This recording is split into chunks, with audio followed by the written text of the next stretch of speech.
Leaving Derek Picker's place, we're off to VCA to see Antonio in the rainy Phoenix weather.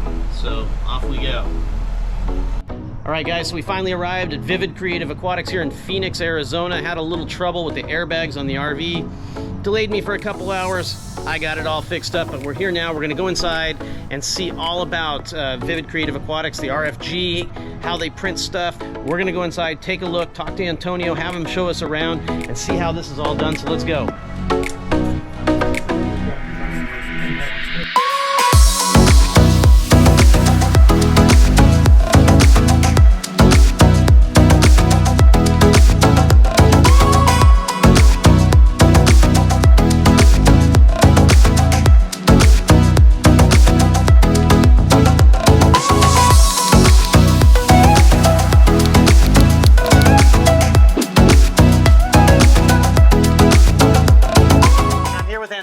Antonio is the guy who created this business, and it's taken the world by storm since 2017. And we're here inside, like, the dungeon of printers. Yeah, our robot army. Okay, the robot army. Yep. And these guys you've got them all set up behind me here, running a bunch of stuff. But everything that VCA makes, that you make, is all done on these printers. Is that correct? So everything that we manufacture ourselves is additive manufacturing. Okay. We're going to use 3D printing for that. Okay, so the main reason I came out here all the way to Phoenix, well, let's be honest, I stopped on the way to the East Coast at your place at this time of night, is because I wanted to see how you make this stuff, and specifically, you know, the interest in the RFG, the random flow generator. You know, tell people a little bit about the RFG, how it works, because it just seems like an eductor to me. Yeah, so the original idea that I was trying to accomplish when I created this was I was trying to spin water. You know, I was trying to create a vortex come out of the nozzle. And I was trying to do that because I had one of those little spin streams in my little nano tank that I had at the time. The old kind that's kind of gear operated. Yeah, and it kept sticking, and I'd come home from work and I'd be pointing at the sand digging a hole. So I had an idea, and I needed to create it. And around that time, 3D printers were no longer $5,000. They suddenly became a couple $100. So no risk, right? So I bought one.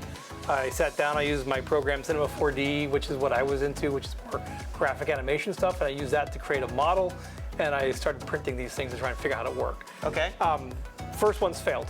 They didn't really do what I was trying to do, which was spin water. One of the models we created that I was testing over at a local fish store actually exhibited the behavior of a random flow generator. Not really well, but it did, and we were like, that's interesting. So I took that back, I created some more models, I created some more versions of it until I got one that worked every time. And then that's essentially what you're looking at here. That is this model. So how does it exactly work? I mean, why does it work? After the fact, did you have somebody help you figure out what's actually happening? Yeah, so when we first created it, we didn't exactly know how it worked. So we did approach a company to do some modeling for us, and at the time, the cost was just super prohibitive.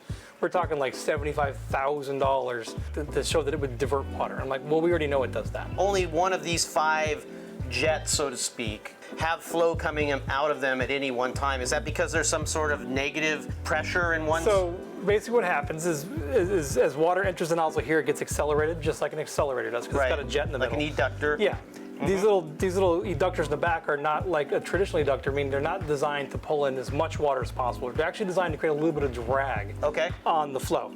So as water's passing through the nozzle this way, straight through the jet, essentially what's happening is that stream gets pulled from left to right into these different channels. And so when it gets pulled, say, into this channel 1, for a brief moment, that channel becomes active, and a bunch of water gets sucked into this one eductor, and that one channel is active, and that water expels at a 30-degree angle off the tip of that nozzle. So how does it then go to the next one and go to the next one and go to the next one? So somewhat randomly, because I mean, come on, it can't be random. So technically it's not random. Right. That is true. It's not random unless there is randomness in the environment it's in. Okay. So basically, if you put this into a theoretical body of water where there was no turbulence, you couldn't create any other movement in that water.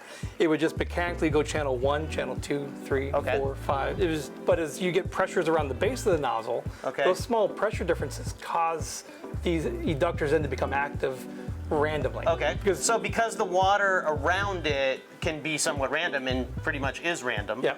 That does create this to be random. Then become random. Now, did you design all of these parts yourself? Yep.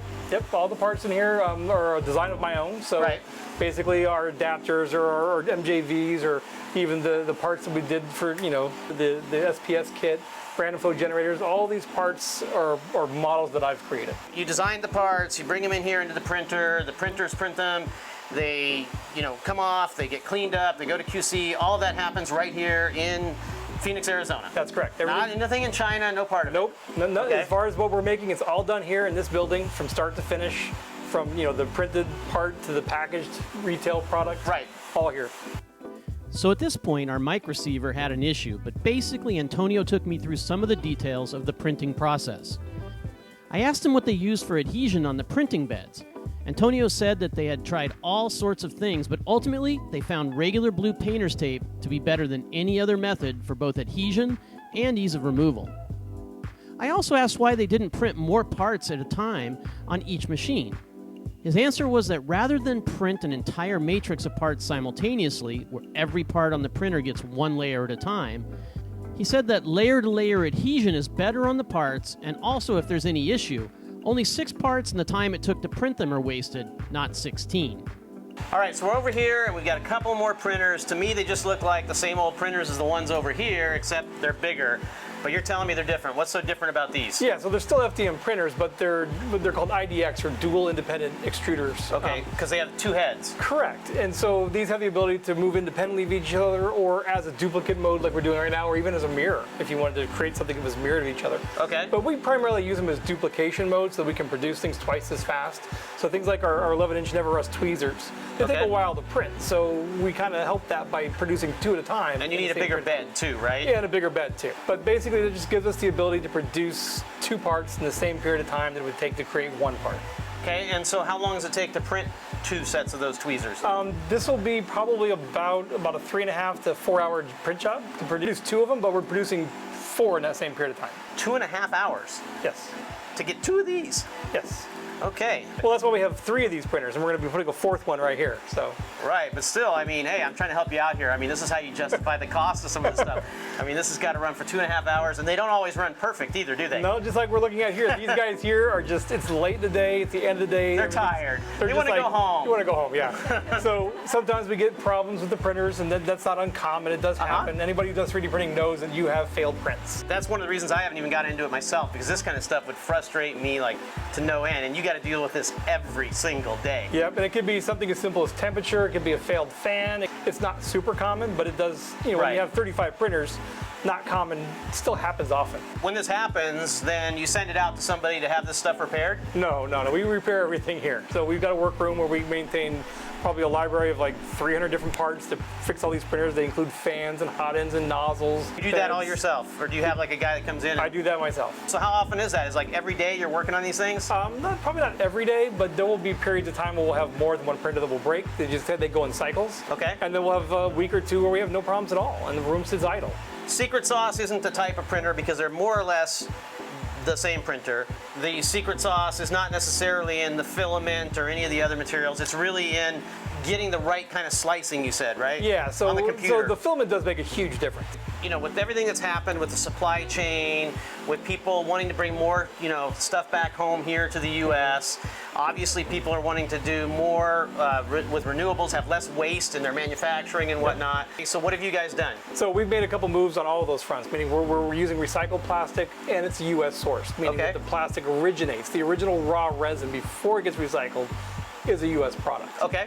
So we're using a PETG filament by a company called Green Gate, and they basically reclaim the scrap plastic from the food packaging industry.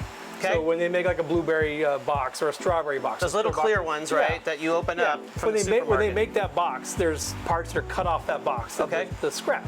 That scrap is collected, ground, repelletized, and then turned into filament. Rather than going into the landfill, that's awesome. Yeah, so it's not really being thrown away, it's being used for something And their original source is also a U.S. source as well. So this will be, to my knowledge, might be the only plastic aquarium part that has a 100% U.S. supply chain. I think you told me also that it looks like it's making better parts even. Oh, totally. So we've actually done a couple of posts on our Instagram account recently, if you want to go check that out. But basically, the parts that are being printed with this plastic are just head and shoulders above our previous supplier that we were using. And usually, you know, the thing is usually when you make something with recycled stuff, often it means that you have to take a downgrade, a little bit of a downgrade sometimes, but now you're actually getting an upgrade by using this other material. Yes. Yep, and we like to call this farm fresh. It's just right off the printers, and this is probably the cleanest farm fresh product we've produced in a long time. How many of those do you get off of one of these? So it depends on the size of the nozzle, but if we'll say a 1/2 inch nozzle, we're probably looking at a yield of about 40 to maybe 50 nozzles. And you only do them in black? Yes, you can have any color you want as long as it's black. Oh, Henry Ford. Yeah.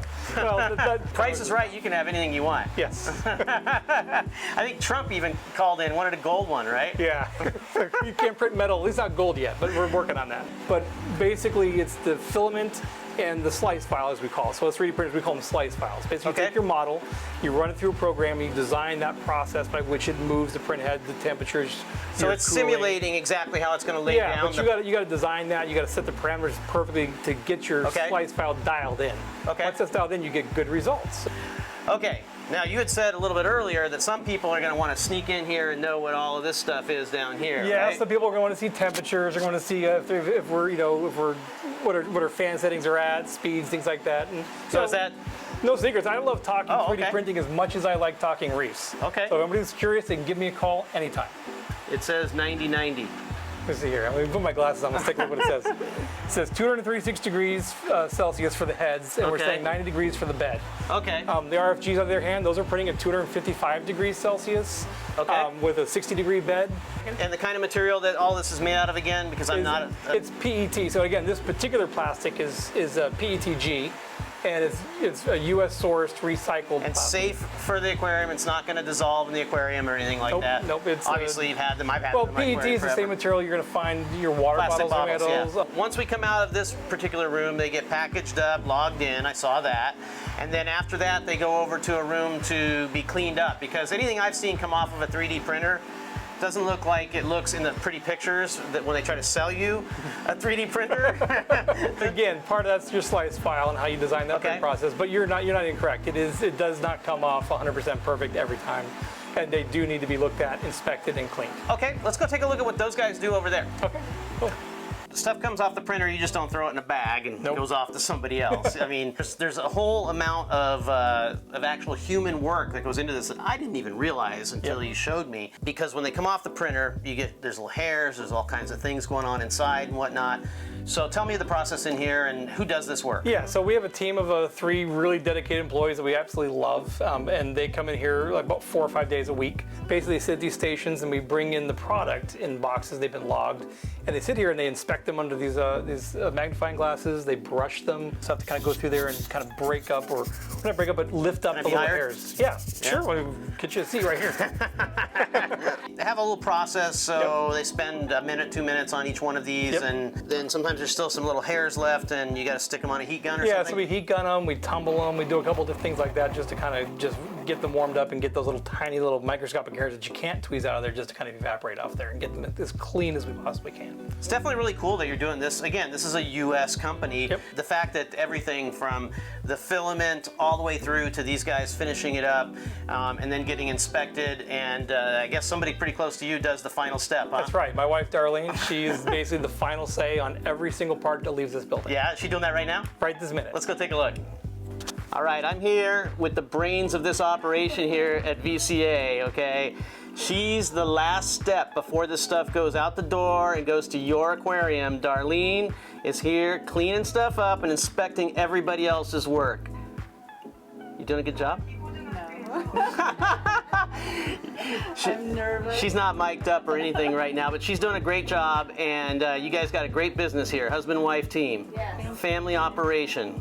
So she is the brains of the operation, not that guy over there who's watching from behind. And thank you for letting us come in today. You're welcome. Thank you. All right. Family business, USA. So glad I could stop by. You know, Antonio, it's great. It's getting a little late. I want to get maybe a couple more hours on the road, you know. So I'm going to bug out of here, but thank you so much. Appreciate it, man. Appreciate you stopping by. All right, we're at a rest stop halfway between Phoenix and Tucson. Stayed the night. Big time thunderstorms and a little bit of hail, I think, and rain and everything else, but it's now time to hit the road for the long day of driving. We're going all the way down through New Mexico, southern Arizona, New Mexico, and then into West Texas. So nothing but driving today. Now, if you like this video, please give us a thumbs up and tell us what you thought in the comments. In our next video, we make it to Fort Worth, Texas to see Mila's Reef and talk to him about potassium in your aquarium. Also, we're stopping by Frank's Tanks to talk about his new invention, F-Aptasia. Be sure to subscribe to the channel. The name of it is F-Aptasia, and it doesn't necessarily mean Frank's Aptasia product, like a lot of people think.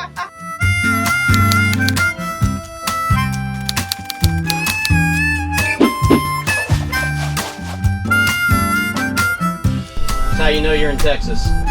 Truck in front of you with a barbecue.